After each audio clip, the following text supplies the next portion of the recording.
Hi, today we are in Tulum, which is another Mayan city in Mexico, and Tulum was the business center during the height of the Mayan Empire in the first 400,000 years since the time of Christ.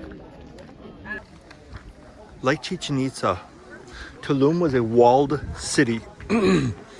And with the walled city, they also had a gate for guards. They also had watchtowers looking out for enemies. And this is one of their watchtowers.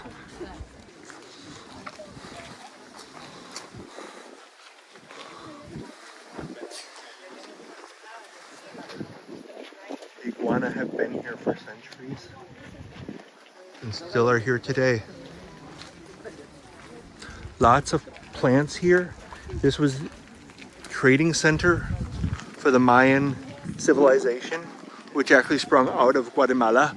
So people would come here from Guatemala and other parts of what we now call Central America and bring their goods, whether it be animals, animal hides, plants, food, and other products that, for example, people up in Chichen Itza could not access. They didn't have. So Chichen Itza was the capital city, but this was the business center. So people would come here and trade. And then other people would bring it from here up to places like Chichen Itza. So compared to Chichen Itza, this is not that big of a city, but it's a very important city. I said that Tulum was built with a wall, and here we go, one of the entrances through the wall into the city. One of the 5 entrances, and it takes us to their water house. The cenote was important in the city because of the source of water, which is important for life. And across from the cenote house, you can see the Caribbean Sea. One of the big businesses here, one of the big professions, was fishing, of course, for food. And you can see the castle to the right. Let's go see what this building is up to the left. See if he can. But when he makes it fast, then hopefully it won't be so jerky. We'll see how it turns out. I think they would have more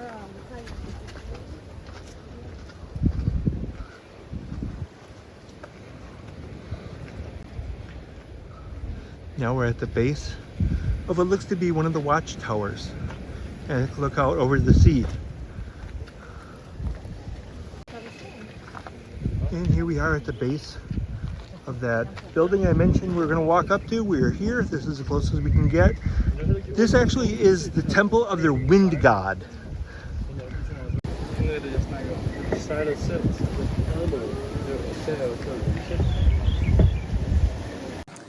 And here we have the palace of the Great Lord. Now this is not the castle, so this is not the residence of the king or the ruler of Tulum.